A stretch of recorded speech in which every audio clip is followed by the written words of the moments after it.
Uttar Pradesh BJP में सब कुछ ठीक चल रहा है। ऐसा हम इसलिए कह रहे हैं कि डिप्टी सीएम केशव प्रसाद मौर्य ने मुख्यमंत्री योगी आदित्यनाथ की खुलकर तारीफ की है। उपचुनाव की तैयारियों में जुटे केशव प्रसाद मौर्य मिर्जापुर में प्रधानमंत्री नरेंद्र मोदी से लेकर सीएम योगी की जमकर तारीफ करते नजर आए। लेकिन केशव मौर्य के इस बयान से, सीएम की इस तारीफ से समाजवादी पार्टी के मुखिया अखिलेश यादव को यह तारीफ रास नहीं आ रही है।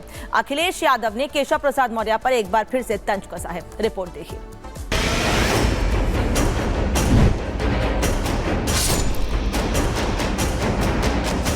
यूपी में सीएम योगी आदित्यनाथ और डिप्टी सीएम केशव प्रसाद मौर्य के बीच सब कुछ ठीक चल रहा है। ऐसा इसलिए क्योंकि केशव प्रसाद मौर्य अब खुलकर सीएम योगी की तारीफ कर रहे हैं। दरअसल मिर्जापुर की मंझवा विधानसभा सीट पर उपचुनाव होने वाला है।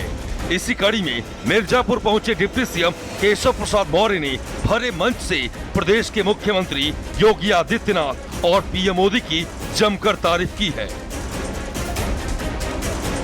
बीजेपी कार्यकर्ताओं को संबोधित करते हुए केशव प्रसाद मौर्य ने कहा कि देश में पीएम मोदी और प्रदेश में सीएम योगी जैसा कोई नेता नहीं है। केशव प्रसाद मौर्य ने कहा कि देश की जनता भी मानती है कि डबल इंजन की सरकार स्वतंत्र भारत के इतिहास में सबसे बेहतर काम कर रही है। केशव प्रसाद मौर्य ने कहा कि दुनिया के सबसे शक्तिशाली और प्रभावशाली नेता हमारे पीएम मोदी हैं और देश में जब सभी मुख्यमंत्रियों की तुलना होती है तो सबसे अच्छा काम सीएम योगी आदित्यनाथ के नेतृत्व में हो रहा है। दुनिया में मोदी जी जैसा नेता कोई दूसरा है क्या? देश में मुख्यमंत्री योगी आदित्यनाथ जी जैसा दूसरा मुख्यमंत्री है क्या?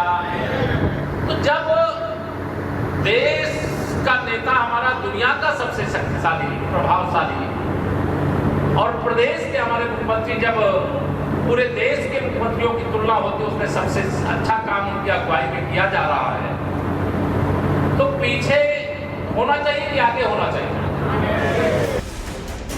इधर केशव प्रसाद मौर्य ने सीएम योगी की तारीफ क्या की, सपा मुखिया अखिलेश यादव को मिर्ची लग गई। पत्रकारों से बातचीत में अखिलेश यादव ने केशव प्रसाद मौर्य पर एक बार फिर तंज कस दिया। अखिलेश यादव ने यहां तक कह डाला कि केशव प्रसाद मौर्य की यूपी सरकार में कोई अहमियत है ही नहीं। मत लिया करो, वो कुछ है ही नहीं। वो क्या है, मुख्यमंत्री डांट देंगे तो अभी चुप हो जाएंगे 2 मिनट। सच्चाई है, मुझे किसी ने बताया कि अगर वो डांट दे मुख्यमंत्री जी तो पता ही लगेगा वो डिप्टी सीएम है कौन। तो नहीं मानते, आप पता कर लेना। हालांकि ये कोई पहला मौका नहीं है जब अखिलेश यादव और केशव मौर्य के बीच जुबानी जंग देखने को मिली हो। इससे पहले भी दोनों नेता एक दूसरे पर तीखा हमला करते देखे गए हैं। हाल ही में जब विधानसभा का सत्र चल रहा था, केशव प्रसाद मौर्य ने अखिलेश यादव पर चुटकी ली थी। हालांकि अखिलेश ने तत्काल केशव प्रसाद मौर्य पर पलटवार किया था। दोनों नेताओं के बीच जुबानी जंग की एक झलक आप भी देखिए। माननीय अध्यक्ष जी, साइकिल पंचर हो गई है तो अब पंचर का ठीक कराने की जो आपकी साइकिल है उसको शायद उत्तर प्रदेश जनता ठीक करेगी नहीं, इसलिए मैं लोक भवन में कब बैठूंगा? लोक भवन में हम लोग ये पीडब्ल्यूडी मिनिस्टर रहे, ये भूल गए इनके जिले की मुख्यालय की सड़क किसने बनाई? आपने बनाई? बताइए बताइए। फोर लेन किसने बनाई बताइए? सड़क किसने बनाई है? एक्सप्रेस किसने बनाया है? मेट्रो किसने बनाई है? जैसे लगता है आपने सैफई की जमीन बेच करके ये सब बनवा दिया है। तुमने घर के तुम अपने पिताजी से पैसा लाते हो या बनाने के लिए? तुमने राशन बांटा है तो पिताजी ने क्या बात है? बहरहाल सियासत में नेताओं के बीच आरोप प्रत्यारोप कोई नई बात नहीं है, लेकिन केशव प्रसाद मौर्य के ताजा बयान से साफ है कि बीजेपी आलाकमान ने यूपी में चल रही आंतरिक कलह को काफी हद तक सुलझा लिया है। Bureau report, Republic Bharat. Udaipur में जो चाकूबाजी की घटना हुई थी उसे लेकर के माहौल तनावपूर्ण है। पुलिस के द्वारा फ्लैग मार्च किया गया है और शांति बनाए रखने की अपील भी की गई है। हमारे सहयोगी अमरदीप की ग्राउंड रिपोर्ट आपको दिखाते हैं। उदयपुर की सड़कों पर यहाँ पे आरएसी के जवान जो हैं वो लगातार गश्त कर रहे हैं। आप देख सकते हैं ये तस्वीर, और ठीक पीछे तक इसी तरीके की तस्वीर है। एक बड़ी टुकड़ी जो है हाथ में डंडा लिए और टीयर गैस के साथ में मुस्तैद, हेलमेट के साथ मुस्तैद आरएसी के जवान हैं जो लगातार आगे की तरफ बढ़ रहे हैं। ये तस्वीरें मैं आपको दिखा रहा हूँ कि किस तरीके से उदयपुर की सड़कों पर जो है यहाँ पे गश्त जो है जारी है। मार्केट, हालांकि त्यौहार का दिन है, रक्षाबंधन का तो खुला है और इसी को लेकर के किसी भी तरीके की कोई कोताही ना बरती जाए, यही कारण है कि तमाम जो आरएसी के जवान हैं वो चल रहे हैं। और ठीक पीछे की तरफ आप देखेंगे तो यहाँ हर हाथ में डंडा जो है वो है, इसके हाथ में हथियार भी हैं। इसके अलावा हर तरीके से मुस्तैदी के साथ में यहाँ पुलिस जो है वो दिखाई दे रही है, आरएसी के जवान जो हैं वो दिखाई दे रहे हैं और सबके हाथ में टीयर गैस के अलावा डंडे, हथियार, जो पोजीशंस लेनी है वो एक लंबा आप देख सकते हैं। यहाँ पे आरएसी की एक बटालियन जो है वो शहर में मार्च कर रही है और ये बताने की कोशिश है कि किसी ने भी माहौल ख़राब करने की कोशिश की तो इसी तरीके से यहाँ पे जो है जवाब दिया जाएगा। मेरे ठीक पीछे आप देखें कि किस तरीके से यहाँ पे मार्च जो है वो पुलिस की तरफ से किया जा रहा है। ये तस्वीरें मैं आपको दिखा रहा हूँ, मार्च की तस्वीरें हैं जहाँ पे पुलिस के अधिकारी जो हैं वो भी आपको यहाँ मौजूद दिखाई देंगे। ये तस्वीरें जो हैं वो उदयपुर की हैं जहाँ पे महिला पुलिसकर्मी आपको दिखाई देंगे, पुलिस के जवान जो हैं वो आपको दिखाई देंगे और ये तस्वीरें हैं जहाँ पे आपको। और सबसे पहले बात इस वक्त की बड़ी खबर के पीड़िता के घर पहुंची है सीबीआई की टीम। सीबीआई की टीम में 2 महिला अफसर भी शामिल हैं। मृतका की डायरी के बारे में सवाल किए जाएंगे सीबीआई की ओर से। मृतका के पास से एक फटी हुई डायरी मिली थी और कहा जा रहा है कि अस्पताल के कई राज भी इस डायरी में हो सकते हैं और इसी डायरी को लेकर परिवार से भी पूछताछ की जाएगी। डायरी मिलने पर अपने साथ भी सीबीआई की टीम लेकर जा सकती है क्योंकि उस डायरी को लेकर कई महत्वपूर्ण बातें की जा रही हैं और ये कहा जा रहा है कि पीड़िता के साथ दुष्कर्म और उसकी हत्या के पीछे उसकी डायरी में छिपे हुए राज भी हो सकते हैं क्योंकि केवल एक शख्स ने महिला इस पीड़िता के साथ दुष्कर्म किया है, इस पर भी संदेह है क्योंकि डॉक्टर्स का भी ये कहना है जिन्होंने पोस्टमार्टम रिपोर्ट तैयार की है कि ये गैंगरेप का मामला है और इसीलिए अब हर एंगल से सीबीआई की टीम जांच कर रही है। एक तरफ पूरे उस जगह की जहां पर ये घटना हुई थी उस अस्पताल की जांच की जा रही है, स्टाफ से भी पूछताछ की तैयारी है, प्रिंसिपल से पूछताछ की गई, संजय रॉय से भी कई सवाल रखे गए उसके सामने। हमारे साथ हमारे सहयोगी जतिन जुड़ गए हैं। जतिन, इस पूरे मामले में अब डायरी से क्या राज खुलने वाले हैं क्योंकि बताया यह गया था कि पीड़िता को डायरी लिखने की आदत थी, यानी कि अब कई ऐसे सच है जो डायरी से बाहर आएंगे।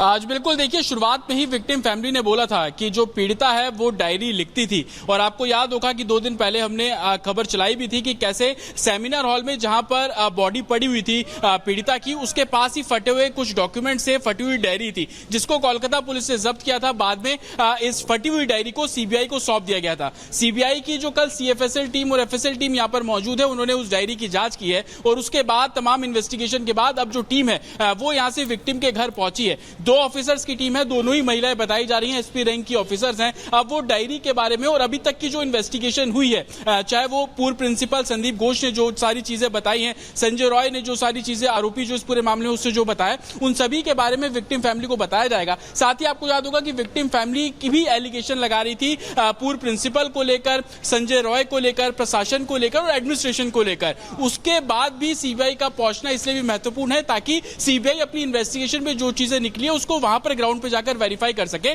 साथ ही सबसे बड़ा सवाल जिस डायरी का किया जा रहा है, उस डायरी के फटे हुए पन्ने में आखिरकार ऐसा क्या लिखा हुआ था, क्योंकि कई सारी थ्योरी इस पूरे केस में सामने आ रही है, जैसे मानव अंग की तस्करी करने को लेकर, सेक्स रैकेट को लेकर, जो कि कुछ भी ऑफिशियली नहीं है। लेकिन डायरी में क्या वाकई ऐसा कुछ था जिसको लेकर ये पूरा केस जो है एक और नई दिशा में जा सकता है। यही कारण है कि दोनों ही महिला ऑफिसर वहां पर पहुंची है ताकि फैमिली से उस बारे में बात की जा सके। डायरी में जो कुछ चीजें निकली है, फैमिली क्या कुछ जानती है, क्या कभी उसने कॉलेज में क्या हो रहा है, हॉस्पिटल में क्या हो रहा है, इस बारे में कुछ बताया हो फैमिली को, उस बारे में इन्फो जो है वो निकाली जा सके। इससे पहले भी आपको याद होगा जब सीबीआई की टीम विक्टिम के घर पहुंची थी, फैमिली से मुलाकात वहां पर की गई थी, तो उस समय भी सारे जो स्टेटमेंट है वो रिकॉर्ड किए गए थे। उन स्टेटमेंट के बाद जो इन्वेस्टिगेशन निकलकर सामने आई है, अगर कुछ कॉन्ट्राडिक्ट है तो वो भी फैमिली से कन्फ्रंट कराया जा सकता है। यही कारण है कि आज एक टीम आरजीकर मेडिकल कॉलेज पहुंची है, वहां पर इन्वेस्टिगेट कर रही है और दूसरी टीम सीबीआई की आगे भी आपसे अपडेट लेंगे। आरजीकर मेडिकल कॉलेज भी पहुंची है टीम, पीड़िता के घर पर भी पहुंची है और डायरी की भी जांच की जाएगी। धन्यवाद आपका इस जानकारी के लिए। बढ़ते हैं आगे और देखते हैं देश दुनिया की 70 बड़ी खबरें।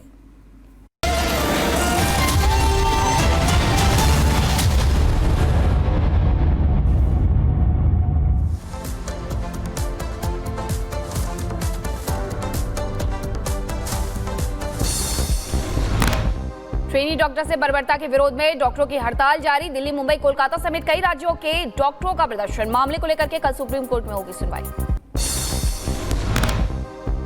संजय राय के बयानों पर सीबीआई को संदेह। सीबीआई का दावा पूछताछ में सही जवाब नहीं दे रहा है संजय। सीबीआई ने संजय का करवाया साइकोलॉजिकल टेस्ट। संदीप घोष से चौथे दिन भी पूछताछ जारी। संदीप घोष से अब तक 35 घंटे तक हुई है पूछताछ।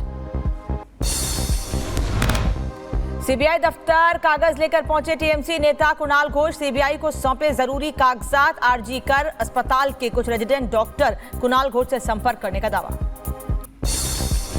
जबलपुर में महिला डॉक्टर को अगवा करने की कोशिश। हॉस्टल के बाहर 2 महिला डॉक्टरों को बदमाशों ने जबरन कार में बैठाने की कोशिश की। गार्ड और दूसरे डॉक्टर्स ने बदमाशों को पकड़कर पुलिस के हवाले किया। बीजेपी नेता अमित मालविया का बड़ा दावा। कोलकाता के एसएसकेएम अस्पताल में एक और डॉक्टर की भीड़ ने पिटाई की है। सीएम ममता बनर्जी ने मंत्री के करीबी ने वारदात को अंजाम दिया है। उत्तर प्रदेश के मैनपुरी में नेशनल इंटीग्रेटेड मेडिकल एसोसिएशन ने निकाला कैंडल मार्च। कोलकाता में मृतक महिला को श्रद्धांजलि दी। एम्स और दिल्ली के अन्य अस्पतालों के रेजिडेंट डॉक्टर देंगे मुफ्त ओपीडी सेवाएं। निर्माण भवन में स्वास्थ्य मंत्रालय के सामने सड़क पर देंगे सेवाएं। केंद्र से की अस्पतालों में सरकार की सुरक्षा की मांग। आज दिल्ली में अमित शाह से मिलेंगे पश्चिम बंगाल के राज्यपाल CV Anand Bose. Kolkata doctor murder case पर केंद्र को सौंपेंगे रिपोर्ट। राजस्थान के अजमेर में डॉक्टरों ने प्रदर्शन की वजह से मरीज बेहाल। जवाहरलाल नेहरू अस्पताल में ओपीडी सेवाएं प्रभावित। मुंबई के आजाद मैदान में डॉक्टरों का प्रदर्शन। 8000 से ज्यादा हड़ताल पर डॉक्टर। मरीजों को करना पड़ रहा है परेशानियों का सामना। टीएमसी सांसद सुखेंदु शेखर ने किया हाईकोर्ट का रुख। कोलकाता पुलिस के समन को कोर्ट ने चुनौती दी है। कोर्ट जल्द कर सकता है मामले की सुनवाई। झारखंड के पूर्व सीएम चंपई सोरेन का बड़ा आरोप। का सीएम रहते हुए कार्यक्रमों को किया गया रद्द। जेएमएम का जो विचार है उस विचार के साथ नहीं रह सकते। रिपब्लिक वार्ता से बात करते हुए झारखंड के पूर्व मुख्यमंत्री चंपई सोरेन का बयान। कहा लिखेंगे नया अध्याय, नई पार्टी बनाएंगे या किसी दल में शामिल होंगे। झारखंड के पूर्व सीएम चंपई सोरेन को लेकर केंद्रीय मंत्री जीतन राम मांझी का ट्वीट। कहा एनडीए परिवार में आपका स्वागत। आप टाइगर थे, टाइगर हैं और टाइगर रहेंगे।